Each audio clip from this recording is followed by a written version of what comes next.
Hello friends, मेरा नाम है नेहा वर्मा और आज मैं आपके साथ एसबीआई क्लर्क 2021 की प्रिपरेशन प्रीलिम्स प्लस मेंस की 45 डेज में कैसे कर सकते हैं की स्ट्रैटेजी डिस्कस करूंगी। तो मैं सबसे पहले आपको अपना एसबीआई पीओ का स्कोर कार्ड दिखाती हूँ जिसे मैंने फर्स्ट अटेम्प्ट में ही क्लियर किया है। तो अगर आप भी ऐसे ही डेडिकेटेडली एंड कंसिस्टेंटली परफॉर्म करेंगे तो आप भी डेफिनेटली एसबीआई क्लर्क अपने पहले अटेम्प्ट में ही क्लियर कर पाएंगे। ये आपके सामने मेरा प्रीलिम्स का स्कोर कार्ड है। मेरे 78.25 मार्क्स आए थे इसके प्रीलिम्स में। ये मेरा मेंस का स्कोर कार्ड है। मेरे 93.72 मार्क्स आए थे आउट ऑफ 250। ये मेरा इंटरव्यू का स्कोर है। मुझे 46 मार्क्स मिले थे आउट ऑफ 50। एंड ये मेरा क्यूमुलेटिव स्कोर है जो नॉर्मलाइजेशन होने के बाद हमें मिला था 51.12 एंड आई वाज सिलेक्टेड और मुझे अपनी पहली preference New Delhi circle allot हुई थी। तो आप देख सकते हैं कि फर्स्ट अटेम्प्ट में भी एग्ज़ाम क्लियर किया जा सकता है एंड मुझे पूरा यकीन है अगर आप ये स्ट्रेटेजी सेशंस को डेडिकेटेडली एंड कंसिस्टेंटली फॉलो करेंगे तो इस साल आपका भी सिलेक्शन ज़रूर हो जाएगा।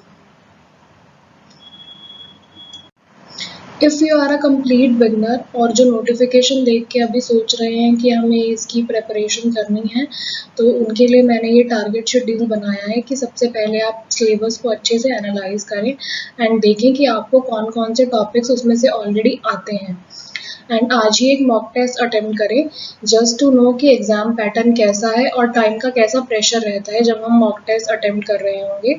एक्चुअल एग्ज़ाम में आपको वही प्रेशर हैंडल करना आना चाहिए। तो सबसे पहले आपको कंसेप्ट वीडियोस देखने की ज़रूरत होगी। अगर आपको वो टॉपिक्स नहीं आते हैं तो वो टॉपिक्स हमें सबसे पहले कवर करने हैं जो सबसे इजी और सबसे स्कोरिंग रहते हैं सभी के लिए। तो पहले 12 डेज में आप वो सब कंसेप्ट वीडियोस को कवर करें एंड उन्हीं के क्वेश्चंस को प्रैक्टिस करें जिससे कि आपकी कमांड उन चीज़ों पे अच्छी हो जाए। उसके बाद आप नेक्स्ट 26 डेज में कॉन्टिन्यूसली मॉक टेस्ट अटेम्प्ट करें। प्रीलिम्स एंड मेंस दोनों के ही अटेम्प्ट करें क्योंकि अगर आप मेंस को नहीं अटेम्प्ट करेंगे बिल्कुल भी तो एकदम से प्रीलिम्स के बाद जब आप मेंस का करना शुरू करेंगे तो आपको बहुत ज़्यादा लेवल डिफरेंस देखने को मिलेगा एंड आपको एकदम से लगेगा कि ये क्या हो गया। तो इसीलिए आप एक हफ्ते में 5 प्रीलिम्स के और एक मेंस का मॉक टेस्ट अटेम्प्ट करें और एक दिन आप रेस्ट कर सकते हैं। वहाँ पे आप पूरे हफ्ते का एनालाइज कर सकते हैं कि आपने कहाँ कहाँ मॉक टेस्ट में मिस्टेक्स की थी और फिर से आप अपने नोट्स को रिवाइज करें जिससे कि आपको पता चले कि नेक्स्ट मॉक में मुझे ऐसे मिस्टेक्स को नहीं करना है। और जब आपका एग्ज़ाम की डेट बिल्कुल आ जाएगी तो उससे 7 दिन पहले आप सिर्फ प्रीलिम्स के मॉक टेस्ट को अटेम्प्ट करें और एक दिन में 4 प्रीलिम्स के मॉक अटेम्प्ट करेंगे तो आप कॉन्टिन्यूसली एग्ज़ाम हॉल के फेज़ में बैठ जाएंगे कि ठीक है मेरा अब बिल्कुल एग्ज़ाम ही है एंड आपका माइंड उसी हिसाब से वर्क करेगा। तो और साथ में आपको करंट अफेयर्स तो रेगुलरली कवर करने ही हैं क्योंकि प्रीलिम्स के बाद एकदम से मेंस में बहुत ज़्यादा टाइम नहीं मिलता है। रिजल्ट आने के बाद अगर आप सोचेंगे कि हम तब तैयारी स्टार्ट करेंगे तो तब तक बहुत देर हो चुकी होगी। तो आप करंट अफेयर्स को अभी से रेगुलरली करते रहें। अगर आपको ऐसा लग रहा है कि जो पिछले 6 महीने का करंट अफेयर्स हमें कवर करना है उसमें से 3 महीने ऑलरेडी हमारे जा चुके हैं तो कोई नहीं, आप उनको मंथली पीडीएफ से जो कंपाइलेशंस मिलती हैं आप वहाँ से कवर कर लेना और जो अभी नेक्स्ट के 3 मंथ्स आएंगे जो कि है मई, जून और जुलाई, उन्हें आप अभी साथ के साथ कवर कर लें क्योंकि 3 मंथ्स का करंट अफेयर्स ज़्यादा इंपॉर्टेंट बनता है as compare to last 6 month का करंट अफेयर्स। जो लोग ऑलरेडी प्रिपेयर कर रहे हैं उनको वो पहले 3 दिन अपने सभी कंसेप्ट को ब्रश अप करने में लगा लें जो उन्होंने अपने नोट्स बना रखे होंगे उससे। उसके बाद कॉन्टिन्यूसली वो अपने मॉक टेस्ट अटेम्प्ट करें। एज उनकी प्रिपरेशन ऑलरेडी चल रही है तो वो एग्ज़ाम पैटर्न से, लेवल ऑफ क्वेश्चन से ऑलरेडी वाकिफ़ होंगे तो वो साथ के साथ अपने 2 मेंस के मॉक टेस्ट अटेम्प्ट कर सकते हैं। एक हफ्ते में 4 प्रीलिम्स के एंड 2 मेंस के मॉक टेस्ट को अटेम्प्ट करें और ऐसे ही जब आपका 7 डेज रह जाए एग्ज़ाम में तो सिर्फ और सिर्फ आप प्रीलिम्स के मॉक टेस्ट को अटेम्प्ट कीजिए। मैंने अपनी लास्ट लाइन में मेंशन किया था कि कंप्लीट बिगनर्स को सबसे पहले इजी और सबसे स्कोरिंग टॉपिक्स को कवर करने की ज़रूरत है। तो मैंने यहाँ सब्जेक्ट वाइज सभी इजी एंड स्कोरिंग टॉपिक्स को मेंशन कर रखा है जिससे उन्हें हाईलाइटेड टॉपिक्स मिल जाएं और वो सबसे पहले इसकी कंसेप्ट वीडियोस देख के इनसे अपनी प्रिपरेशन को स्टार्ट करें।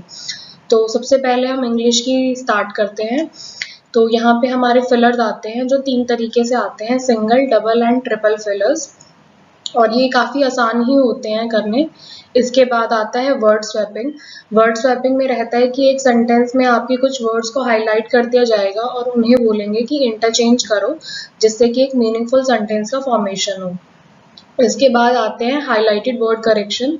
यहाँ पे एक सेंटेंस में कुछ वर्ड्स आपको हाईलाइट कर दिए जाएंगे और उन्हें बोलेंगे कि कौन सा वर्ड ऐसा है जिसमें कोई ना कोई दिक्कत है और वो अपनी प्लेस पे इनकरेक्ट है उस सेंटेंस की फॉर्मेशन के लिए।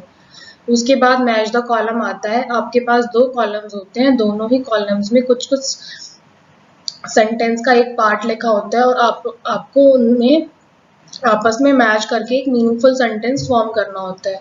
इसके बाद आता है सेंटेंस रीअरेंजमेंट। इसमें क्या होता है, आपके पास एक फुल सेंटेंस होता है, उसको कुछ पार्ट्स में डिवाइड कर दिया जाता है। लेट सपोज उसको 5 पार्ट्स में डिवाइड कर दिया और उसको बोलेंगे कि आप रीअरेंज करो, जिससे कि एक मीनिंगफुल सेंटेंस का फॉर्मेशन हो। इसके बाद आता है सेंटेंस इम्प्रूवमेंट। एक सेंटेंस आपके पास लिखा होगा, उसमें से कुछ वर्ड को हाईलाइट कर देंगे एंड नीचे कुछ ऑप्शंस होंगे एंड वो फ्रेजल वर्ब्स के ऊपर डिपेंड हो सकता है या कुछ और उसमें हो सकता है कि ग्रामेटिकली वो इनकरेक्ट बन रहा हो। तो आपको नीचे ऑप्शन में से चूज करना होता है कि अगर हम इस ऑप्शन को चूज करें तो हमारा सेंटेंस ग्रामेटिकली करेक्ट होगा। इसके बाद हम नेक्स्ट चलते हैं क्वांट्स के लिए। क्वांट्स में हमारे पास सिंप्लीफिकेशन एंड अप्रॉक्सीमेशन के क्वेश्चंस आते हैं, क्वाड्रेटिक इक्वेशन के क्वेश्चंस आते हैं, नंबर सीरीज के क्वेश्चंस आते हैं। नंबर सीरीज हमारी 2 तरीके से आती है, एक होती है रॉन्ग नंबर सीरीज और एक होती है आपको नेक्स्ट टर्म आइडेंटिफाई करनी होती है सीरीज के अंदर की क्या होगी। इसके बाद हमारा आता है डीआई।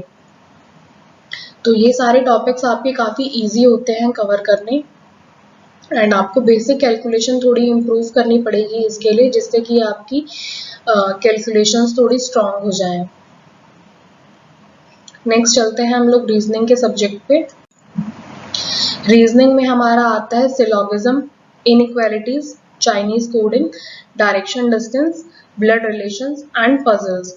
ये सारे ही टॉपिक्स काफ़ी इजी होते हैं। कुछ पजल्स हमारी इजी लेवल की आती हैं जो आप 2 से 3 मिनट के अंदर बना लेंगे और कुछ पजल्स ऐसी होती हैं जो थोड़ी सी मॉडरेट लेवल पे चली जाती हैं, जिन्हें करने में किसी किसी को 4 से 5 मिनट भी लग जाते हैं।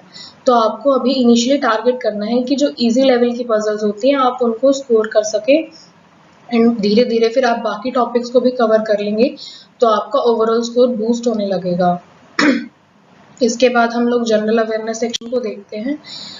जैसे कि आपकी नोटिफिकेशन में लिखा है कि 31 जुलाई को एग्जाम होगा मेंस का, तो उससे पहले के 6 महीनों का करंट अफेयर्स हमें कवर करना होता है। तो फरवरी से जुलाई का करंट अफेयर्स हमें करने की ज़रूरत है 6 मंथ्स का। फेब, मार्च एंड अप्रैल हमारा ऑलरेडी अब जाने वाला है, तो अगर अभी तक आपने इसकी प्रेपरेशन नहीं की थी तो आप किसी भी पुराने मंथली पीडीएफ कंपाइलेशन से या आपने खुद के कुछ नोट्स बना रखे हो तो वहाँ से आप कवर कर सकते हैं।